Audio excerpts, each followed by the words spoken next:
Thank you for joining us for today's program, Signs of Creative Resistance, Imagining Black Possibility in Chicago's Fifth City Movement with Meida McNeal. We're grateful to the Paul M. Angel Family Foundation for sponsoring this program. The Newberry Library supports and inspires research, teaching, and learning in the humanities. Since our founding in 1887, the Newberry has remained dedicated to deepening our collective understanding of ourselves and the world around us. We connect researchers and visitors with our collection in the Newberry's reading rooms, exhibition galleries, program spaces, classrooms, and online digital resources. The Newberry has recently reopened our doors to readers and visitors. You can visit our website, newberry.org, to make an appointment to do research in the reading rooms, or you can stop by the library without an appointment Tuesday through Friday afternoons to visit our exhibition halls and the Rosenberg Bookshop. Following Illinois state guidelines for COVID-19 restrictions and for the safety of our community, our public programs remain virtual. Visit newberry.org to learn more about our many digital resources, online classes, and virtual public programs like this one. You can always shop our bookshop selection of wonderful books and unique gifts online as well. I encourage you to follow the Newberry on social media for more opportunities to engage with our collections, our staff, and stories that bridge the past with the present. Today's program is one example of the Newberry Library's civic commitment to public education and intellectual engagement. Bringing together communities of scholars, students, artists, and the public to discuss ideas that matter in our world today is central to the Newberry's mission. During the program, please enter questions in the Q&A feature on Zoom or in the comments section if you're joining us on Facebook or YouTube. As time permits, our speaker will respond to your questions. Now, it's my real pleasure to introduce today's speaker. Meida McNeal is Artistic Managing Director of Honey Pot Performance. There she is. An independent artist and scholar working at the intersection of performance studies, dance, and critical ethnography, Meida is part-time faculty member at Columbia College Chicago and the University of Chicago.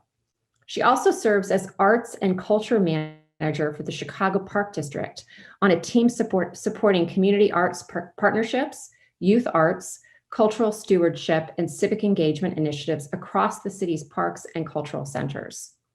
Her awards include the 3 Arts Award in Dance and a Lynx Hall Commissions Fellowship, and she has served as a Chicago Dance Makers Forum lab artist. She received her PhD in Performance Studies from Northwestern University and her MFA in Choreography and Dance History from The Ohio State University. I'm thrilled to have Meida with us today. I'm going to turn things over to Meida, who's going to tell us more about her extraordinary project, performance, Fifth City Revisited. And now after she is finished speaking, I'll come back on and we'll have some conversation, and we will also open it up to your questions. So Meida, I'll turn it over to you. All right, thank you, Liesl, and thank you to the Newberry for having me.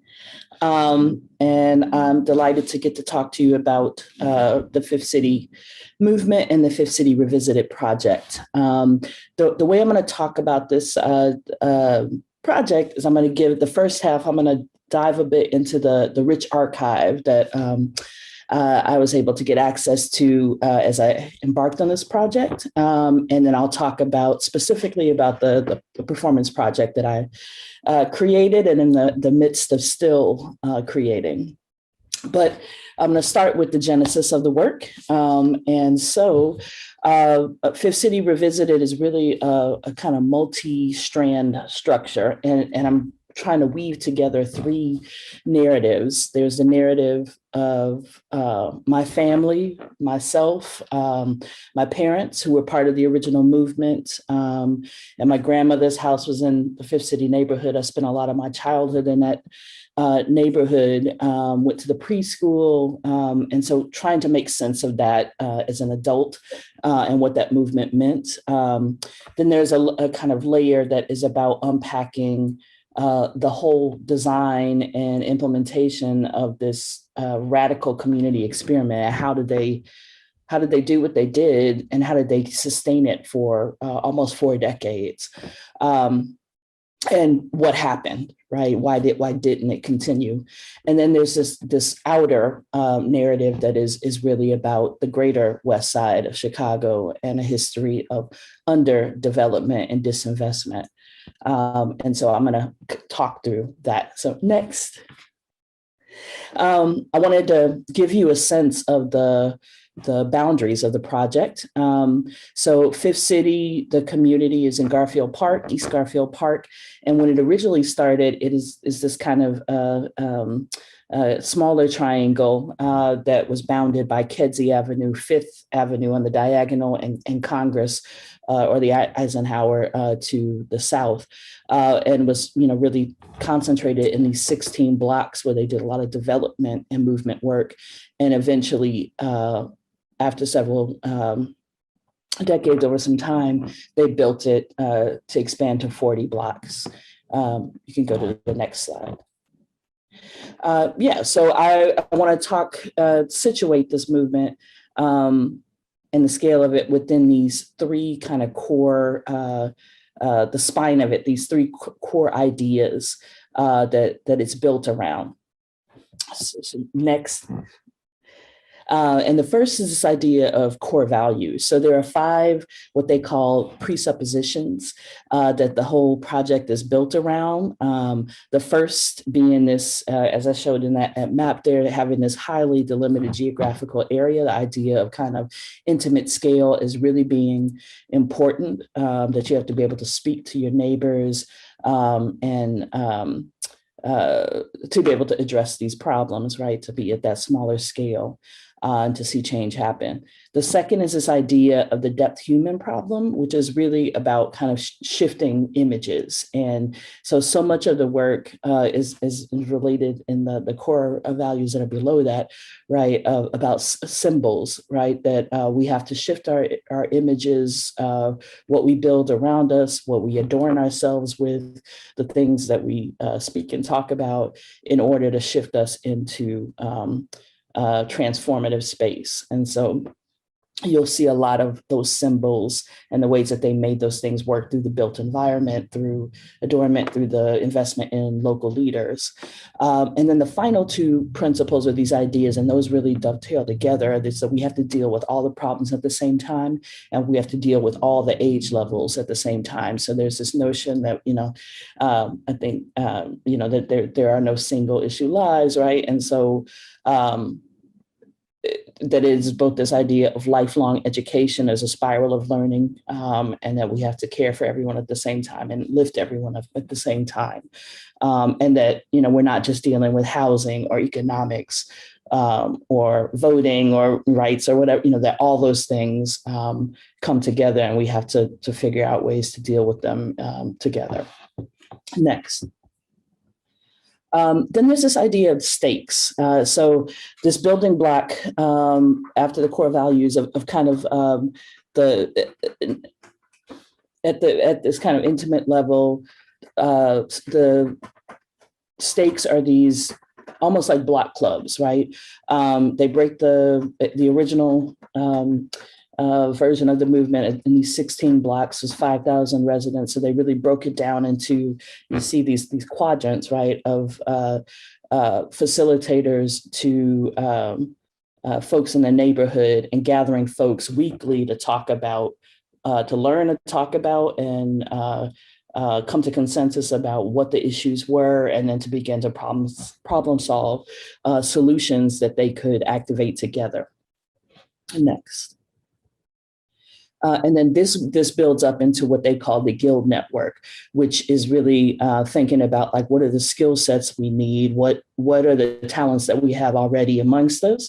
And then what are the things that we need in order to achieve the vision that we have? And so they break into 5 what they call guilds that are economic, education, symbolic, style, or social, and political. And I'm gonna quickly go through those. Next. So the first 2 are kind of economic and symbolic. Economic is really thinking about kind of housing, public health, and kind of job programs and training with symbolic that's really kind of focused on the arts. And so there are lots of murals. There's this idea of kind of like a theater troupe and other things that will kind of shape those images that they want to push forward. Next. And then this idea of style and social, which is really like mannerisms and fashion and adornment and all of these things, and decor that there's a level of thought in at every level of how we're thinking this community not only thinks about itself, but puts itself out into the world. The Education Guild, which my my mother was a part of, was really built around the spiral of lifelong learning, and from the preschool all the way up to senior kind of education. Next. And then finally, this idea of the political guild, which was this notion that they have of the corporate body, and that is really around things like legal aid, the Voters League, to hold the community together. Next. And then this was just an interesting image that I found in the archives that really starts to situate that guild structure, or part of it, where you see some of the local leaders emerging as points to kind of facilitate the work of the guild. And so you have names that are listed here that are all sort of the local leaders and residents who are pushing that work forward. Next. So I'm going to talk a little bit about neighborhood symbols, the built environment, and how residents led the movement at a certain point. So we can go on next. We've really got this sense of investment in the neighborhood, everything from kind of just beautification at the block level to really thinking about community responsibility block by block. So they would do things like community cleanups together and fix things when things were broken. You can go on to the next. Things like murals, flower beds. I'm going to talk a little bit later about songs, but all of these things are part of these neighborhood symbols. Next. And then there's this idea, this is the iconic figure, the sculpture of the Iron Man. It was created in 1968 by an artist named Gene Loomis. And quote, it was created to hold the power and strength required of people who had decided to make a commitment to building their local community on behalf of the world. So this symbol, you'll see it again in a second on the preschool uniforms. It shows up again and again. It's definitely the symbol that's been kind of emblazoned in my memory. And I think it does a lot of work to kind of understand the vision they had for their community and the sense of kind of self-empowerment at the local level, but also reaching out towards the world, the larger world. Next. So the built environment. So you can go on to the next slide. That there are, a host of projects that happen within this 16 block and then 40 block perimeter. And it includes everything from affordable housing to community services to the emergence of local Black businesses, a shopping center with a grocery store and a laundromat and other things like that. You can go on to the next. This is the community center, which is a really central place for graduations and birthdays and community gatherings of all sizes. There was a community newspaper. They also had several publications that were produced that came out of that building as well. We can go on to the next. The Auto Center, continue. You can keep going. The Health Outpost, You can continue. Shopping center. I just want to give you a sense of the actual, these spaces, and you can continue. And here's this is also an image of that lively, full shopping center that was part of the center of that community. And this is an image of there was a job of the kind of workforce development work they did with job training and certificate programs, which was also a building in the neighborhood. And in addition, there was a number of kind of neighborhood affordable housing projects that they also rehabbed over the course of the project. So finally here, the Fifth City Preschool I'm going to talk about. So there's this investment, as I mentioned before, in every level of education. The Fifth City Preschool was actually one of the longest running federally funded preschools in the nation. The model was studied by Sesame Street and other folks because of the radical work they were doing at such a young age to kind of empower young ones to kind of think about being the shapers of their own destiny. This is an image of that iconic Iron Man again on the preschool uniform, and that's actually a photo of my younger brother who also went to the preschool. Next. As I mentioned before, songs were really central. And so like there's a catalog of music and songs that were part of this movement, in part led by a woman named Ruth Carter, who I'll show in just a second. You can go on to the next. But, these songs were really about having young people be image creators and think about the world they wanted to shape and be part of. And so I just thought that this was interesting, like a lot of the songs were set to existing songs and nursery rhymes and things like that. But like to have a, 2 to 5 year old learning a song that is about, saying and singing and embodying the words of we can order chaos in our lives, I think is really powerful and impactful. You can go on to the next. Just an image of, these rites of passage as being really important. So this is an image of the preschool graduation.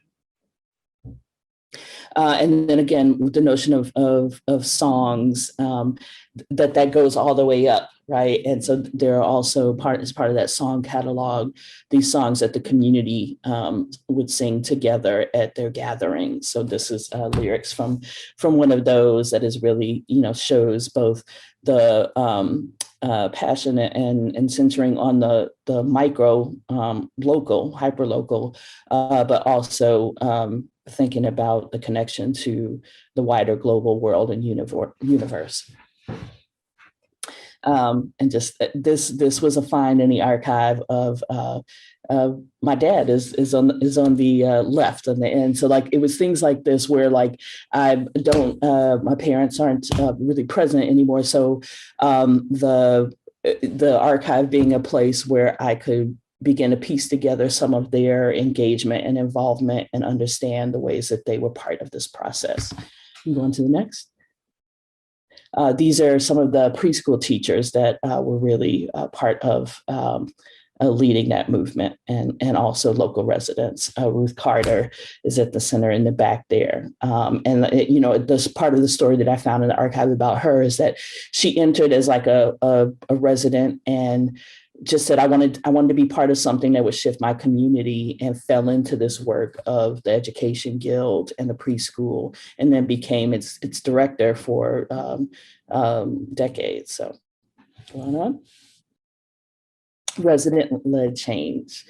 You can go to the next slide.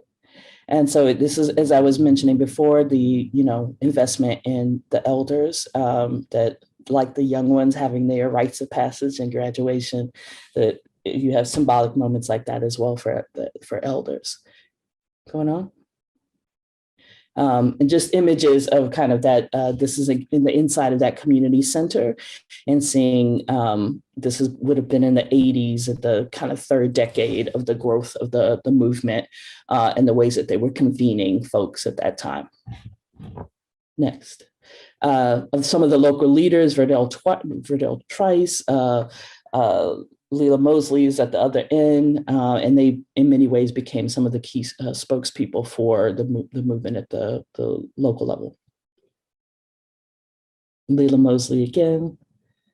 And I just want to share a couple of the quotes that I found in an interesting article where it really, I think I've gotten a lot of questions about like who is really leading this, because the movement was started by 7 white families who are Methodists who moved from Texas to Evanston, realize that, and they're Methodists, and that this is not where their work is supposed to be, make connection with residents and folks in Fifth City, and decide this is where the work needs to be. And there's been a lot of wondering like, who is doing the leading, but I liked some of the quotes in here that really are kind of positioning from the mouths of the residents that they are the leaders, and kind of learning skills and facilitation and problem solving with the folks who come in and bring this initial structure, but it is the community that decides what the vision is and how they will move forward. And then you could just kind of go through these, but this is every decade they kind of produced a prospectus, or like, here's a summary of the work where we are now. In this third decade, you can go to the next slide. It is really, and you could just kind of keep going through these 3. It's just really about just investing in the core leaders, that they're looking at future development. The Bethany Hospital comes and, it brings in a lot of jobs and capital. The CTA has its central bus barn that comes in at that time. So it brings a lot of investment. And then the work begins to be shared globally, this model, and folks are coming in to kind of learn how they did this work to build up the neighborhood. So for this last part, I'm going to talk about how all this archive comes into the actual work. So you can go to the next slide. So again, I'm creating this multi-strand structure as part of the performance, and these note cards became my best friends as I was kind of sorting and figuring out, how do I tell the most coherent and impactful narrative of these layers of like my personal memory and questions about my family and their involvement in the movement, and it's my perspective as a child, but then also weaving in, what Fifth City was, the symbolics, these key ideas, and then this layer of how do city planning systems and design models work or not work, and how was this work, this movement kind of pressing against that in some ways, and how are we seeing parallel movements of like that, energies in this moment that are similar to what Fifth City was doing at the local level. The next. That's just an image of me of all this work and research that as I was trying to tussle through it. It's really a mix of kind of text and image. Okay, go ahead. So the next slide. So this was the first third of the work, was really that autobiographical memory, the genealogical work, memory. And I want to have us show a clip from the opening solo here. That really, you can see it's Harold Washington's voice that I'm dancing to.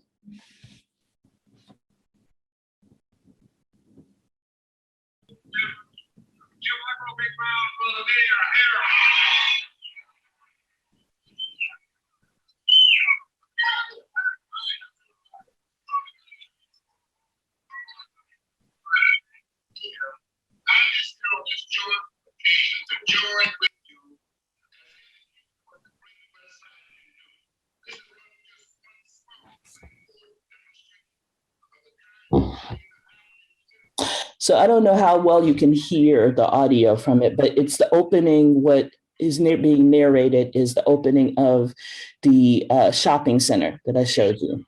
And Harold Washington is talking about recognizing folks at the local level being leaders and pushing to have investment come to their area, the city, and thinking about how the city can work better with residents.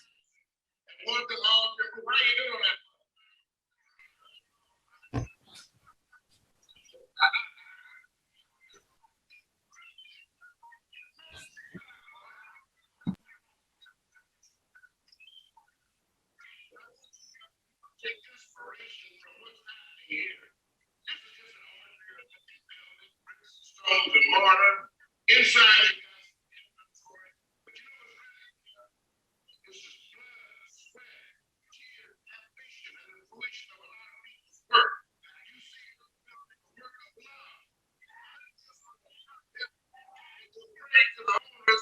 for what it can do to the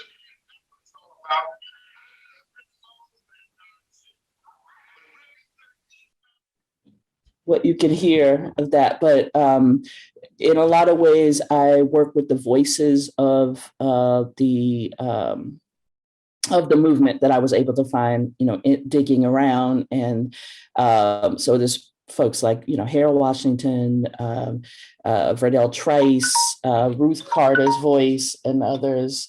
I'm moving to actually their voices. And then some folks I interviewed as part of more recently in the contemporary moment about their kind of memories about the work or about the West Side Now.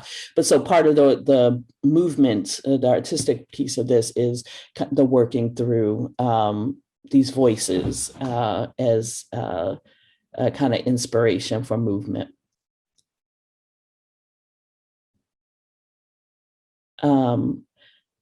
I'm not sure where the presentation went, but okay.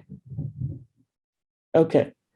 And so then there was this second clip that I wanted to share that is just from the second third of the work that is really about, as I said, kind of understanding the history of the West Side and this history of underdevelopment from the point of white flight in the 50s and 60s to the riots in 1968 after MLK's death, and then also dealing with kind of the trauma that is experienced and re-experienced over, but never really articulated amongst families. And so this section kind of gets at some of that of trying to figure out how do we articulate that trauma. Covering the legacy of the 1968 riots, notes that the area looks almost exactly as it did 50 years ago.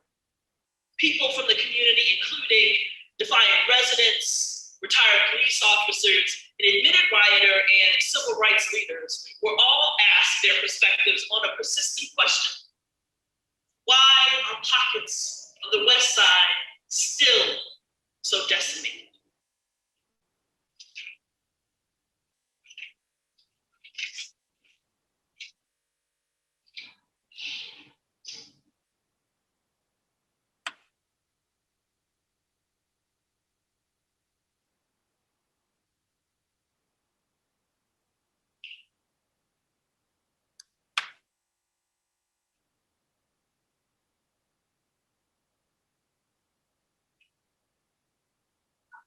And just the whole, okay, so while the Black Belt in the South Side was being built and, migration was happening, right? So you had some years of that, but then right after that, you had white flight too. Mm-hmm. So I believe that white flight hit the West Side way different than it hit the South Side. Yeah, because it was in waves too, right? Well, and like also we were left with were a lot of absentee landlords, a lot of buildings that were given to us as shit. I think people sometimes think, oh, well, I'm like, no, a lot of things was given to us. And so what do you want to happen in that space? You know what I'm saying?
So that section was really trying to give language or give embodiment to that sense of kind of pain and trauma that is really hard to articulate because there are so many levels to it. And the section goes further into that. And then finally, the last section of the work is really about ethical redevelopment and how we can So the last section is about ethical redevelopment and how we can think about learning both from the lessons of Fifth City in this moment, that there are a lot of similar things happening, interest in mutual aid and kind of really hyper-local neighborhood associations working together, not waiting for the city to bring investment, but really pushing for things to happen or figuring out how to do things on their own. But as well, kind of questioning, I bring Jane Jacobs into the picture in terms of thinking about who plans, right? And that I use some of the words of Leila Mosley as she's interpreting those 5 core values that I mentioned at the beginning, and how at the local level, we can do that work, right? And we are smart enough, we have all the tools and resources we need to begin that work. Okay, so we can move to, this was just an image of the online exhibition. The exhibition, we're doing the online one now, that accompanied the performance so that you could actually access some of that history. And moving on. And finally, just reminding us of some of the ways that the model is currently, I think, an inspiration with these ideas of long-term processes of transformation, that it doesn't happen overnight and that we have to invest and reinvest and build over time to get to that transformed vision. The idea of the intimate scale, consensus building, collective decision making, this notion of the stakes and the guilds and how we build, and then this idea of what's happening in this moment that looks a lot like what was happening through that movement. So I will stop there, and we can get into some conversation. Thank you. That was amazing. I mean, you're doing all of this incredible archival work and recovering Chicago history, your personal history, community history, about, I think, an area of the city or a particular community in the city that not enough people know about. And you're doing all of that, and then you're translating it into this extraordinary work of art, this embodied mode of expression. You know, we applaud you for that, and we wish, of course, to have been able to see the performance in person, which was our original aim with this program. But it's great that you have really, really powerful clips. And I wanted to ask you a question about the relationship between dance and language. But before I do that, you know, you showed us all of this incredible archival material. You've clearly worked through so much of it. Tell us just a little bit about that archive, where it is, how you found it, how you were working through it. Give us a framework for that material that we've all just seen. Yeah, so it's the Institute of Cultural Affairs, which the Ecumenical Institute became, in many ways, the Institute of Cultural Affairs. They have a space over on Sheridan and Lawrence. And I contacted them and said that I was, looking to do this project, and I was looking for, historical material that would help me understand better, and looking for folks to talk to that would help me understand better, since I couldn't speak with my parents about that movement. And they opened my eyes to this. I mean, they have been creating this amazing archive over years now. They've saved it all. Yeah.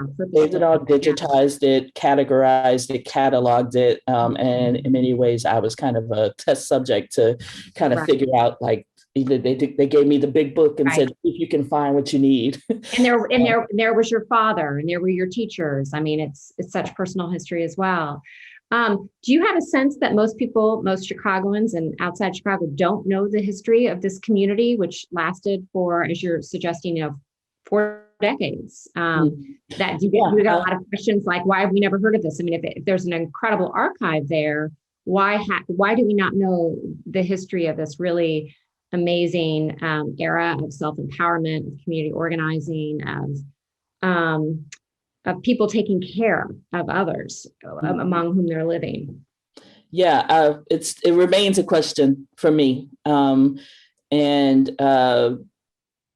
I feel like one of the things I think is challenging about it as a movement is because it was in many ways Black led, and focused on the residents, but it was a multiracial, interracial movement. And so I feel like there in some of the things that I found, I think there was a skepticism of, what those 7 white families were doing in that neighborhood. And I don't touch the religious frame of it. I haven't done that yet. I think that's an area that we'll have to dig into. But for now, I want to wrap my mind around its community development and how they were building these structures. But I think that was part of the challenge.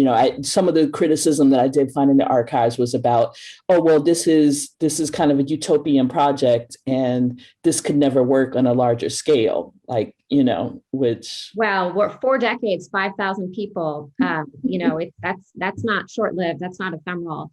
I want to reach out to our viewers and suggest that if you have questions, please put them in the Q&A, and we'll hopefully circle back and get some of your questions in this conversation as well.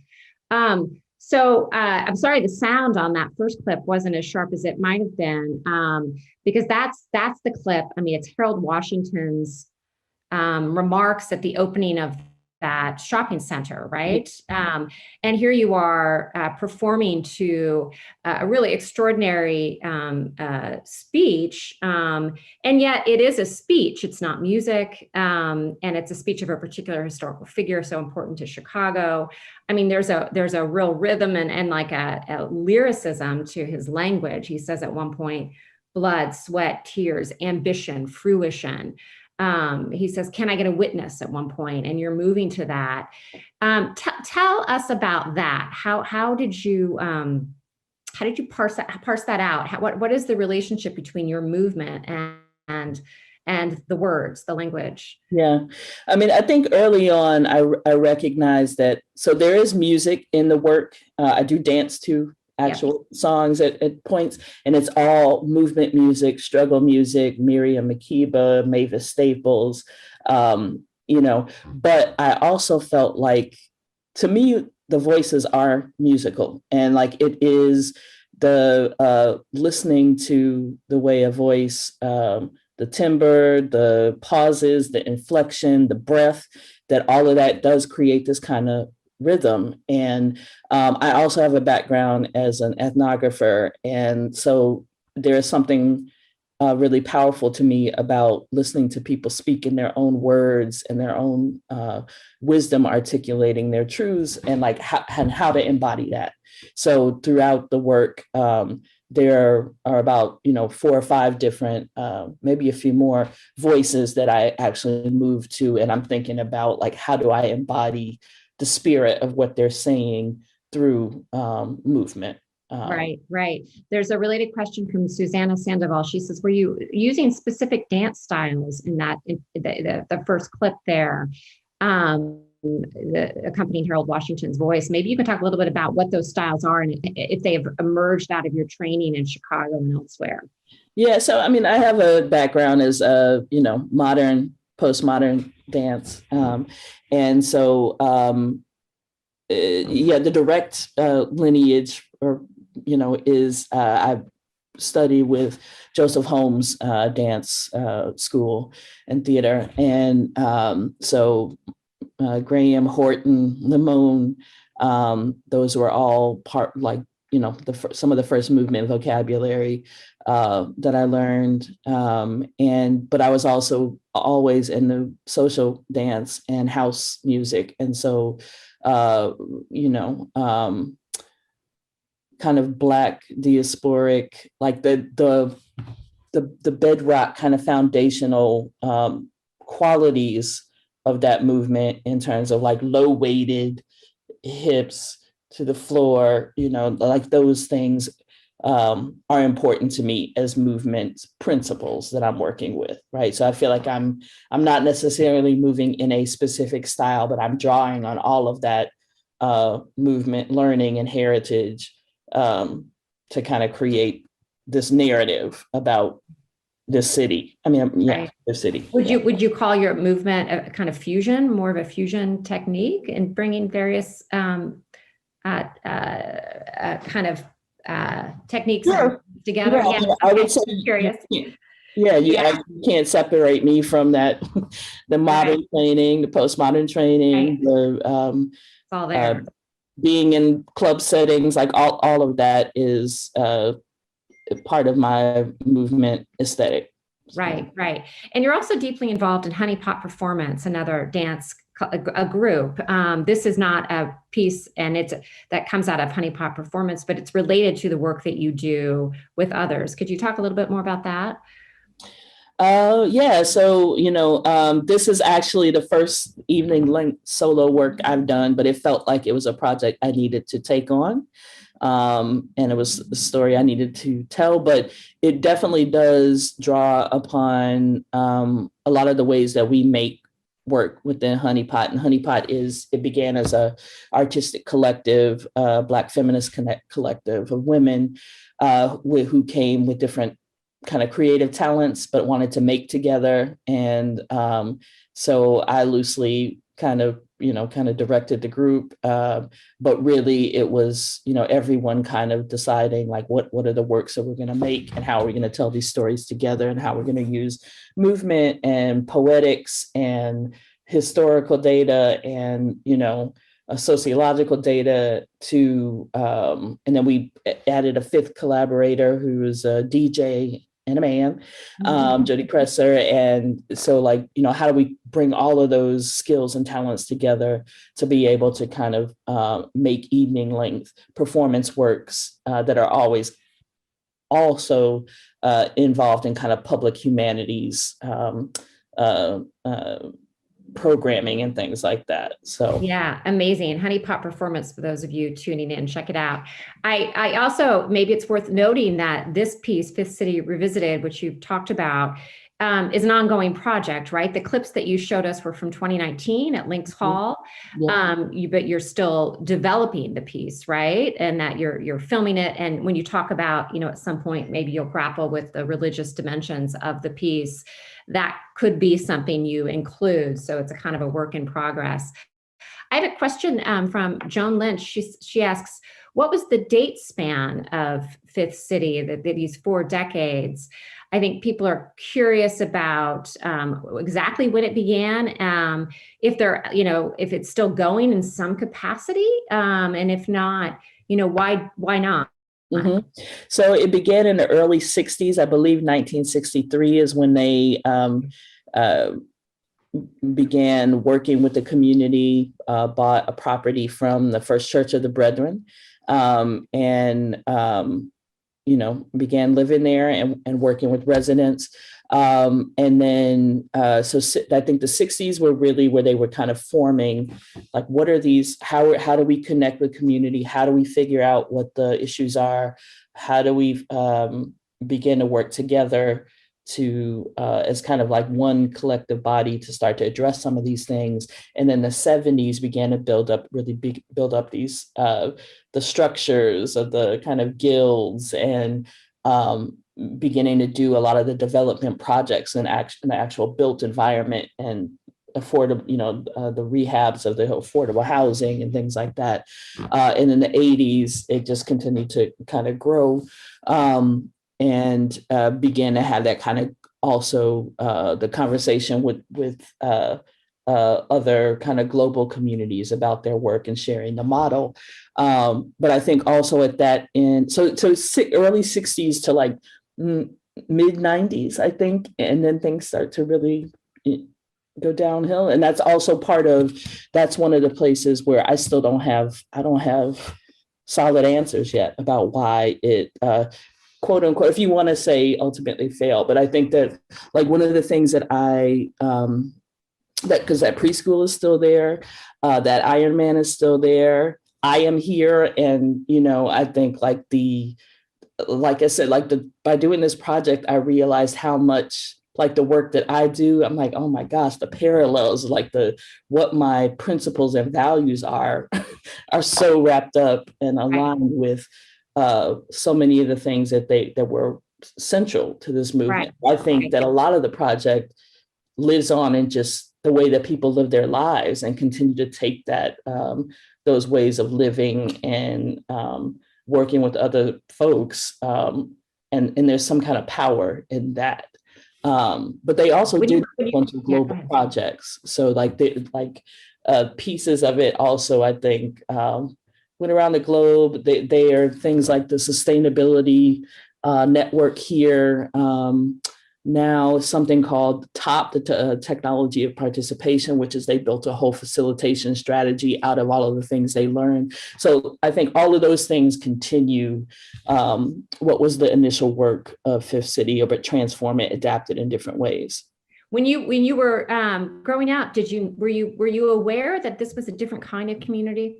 Or was it just? I just thought, yeah, right. Just thought it's the neighborhood is, Right. Yeah. We have a question from Ira Murfin who says, Meida, this historical detail and implications of this project keep getting deeper and more expansive as you engage the archive in new ways. Somebody who knows and admires your work clearly. I was wondering during this presentation about the largely white, often rural alternative communities that proliferated in the 60s and 70s, and how much Fifth City was or was not in conscious dialogue with those experiments.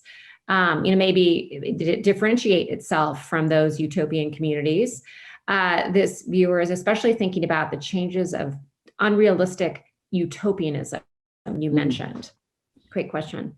Yeah, I mean, I don't know. That's a great question. I would, what did I want to say? I actually just got a couple of tapes, and a friend of mine digitized them for me, that were, I think someone did a master's thesis at UIC in urban planning and interviewed Leela Mosley. And so I just got those tapes. I can't wait to listen to them because I think they're going to give me some clues into what happened, and deeper into the struggles of trying to maintain it at the local level, especially as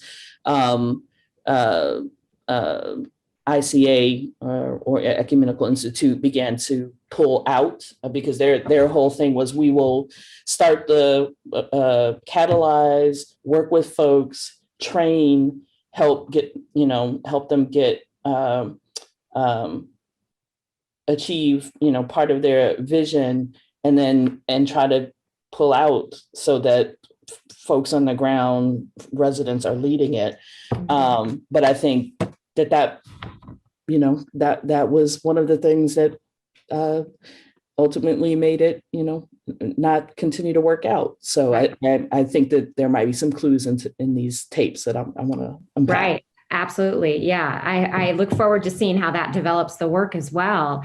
In that second clip you showed us where you're on the ground and you're on your back, and there's a sense in which you're breathing and moving with breath, but also sleeping, choking, wrestling, struggling. It's really moving. I'm wondering if you can tell us a little bit more about that moment. And then were you thinking through the sculpture, the Jean Loomis sculpture at that, in that clip you showed us as well? Yeah. So no, I'm not so much thinking about the Iron Man in that particular clip. It does come up in a lot of other places, that this kind of stretching, and there's actually a solo that I do where I'm thinking about my father and my father's challenges and possibility, and a lot of the Iron Man imagery is really forefront in that particular solo. But in this one, it was about there is this weight that is the trauma that is unspoken. And when I spoke with several other Black women who grew up on the West Side, like it was the common link between all of us that like there were parts of our family where there were things that were hidden, that there was a certain amount of, something traumatic, violent that happened that people didn't want to talk about. And the rest of your family continues to feel that. As the family grows, they continue to feel that. But if we don't articulate it, it becomes this kind of weight that it's like, how do you deal with it when I can't even articulate what it is? And so I wanted to try to address that. And so that section begins with that.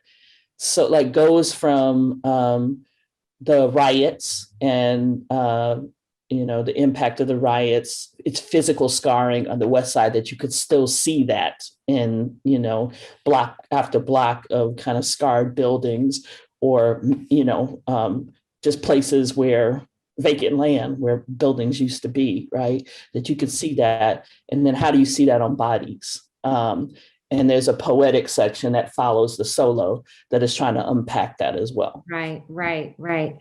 Yeah, it's really moving. So there's another question about the ways in which your own work and the telling of this history through all of your archival materials might help us just grapple with so much of the racism that we experienced, that we see today.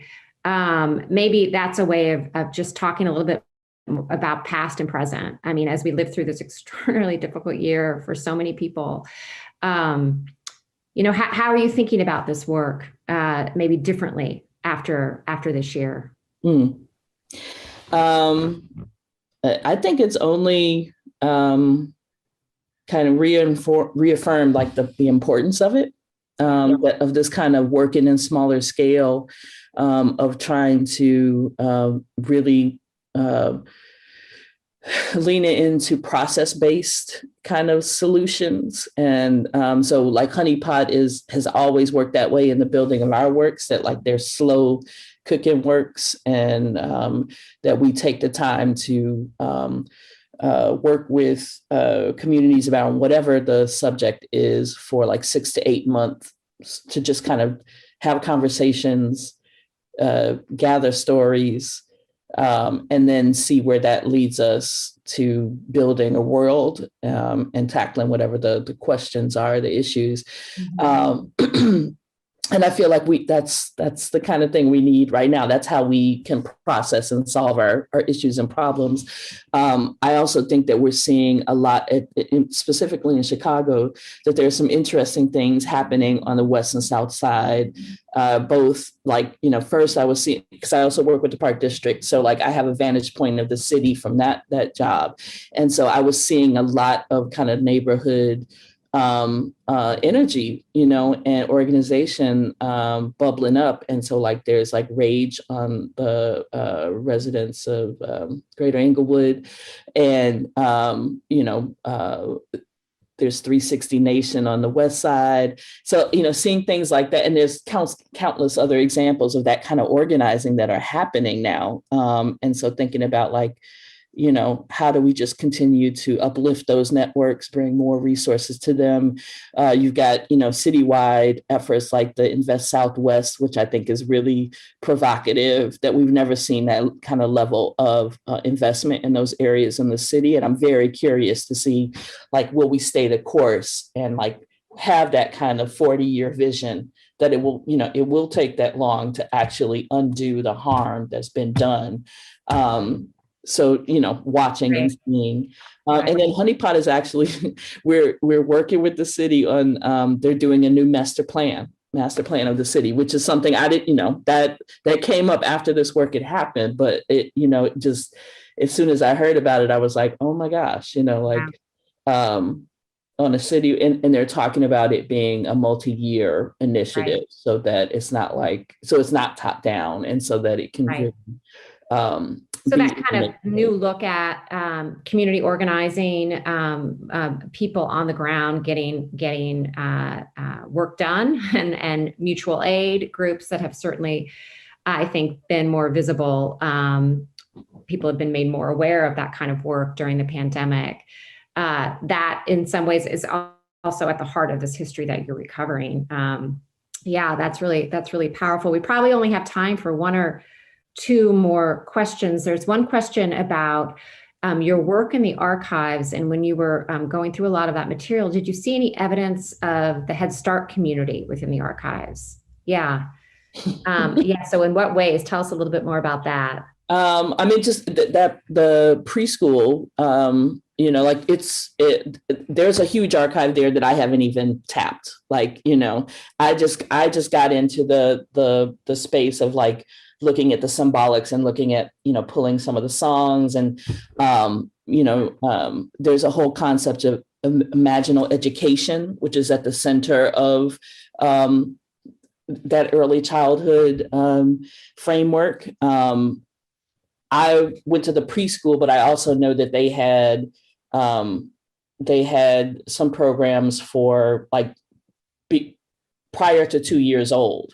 So they were thinking already from like birth, like how do we think about educating children to help them have positive self-images and think of themselves as shapers. Right. So maybe one last question for you, Meida, about the resonance, the longevity, the legacy of Fifth City, in terms of how the principles that you laid out at the opening of your presentation, how those have or have not stayed with you. If you can talk a little bit about that. Yeah.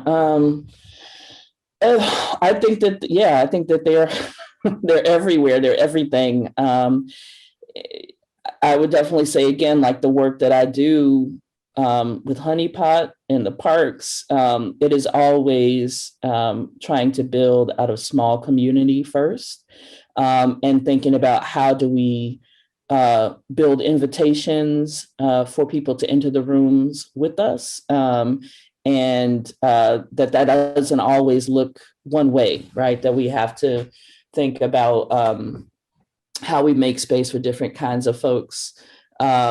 And then how do we shift the table so we might be uncomfortable a bit, that like shared power is uncomfortable, and messy. And I think I embrace all of those things.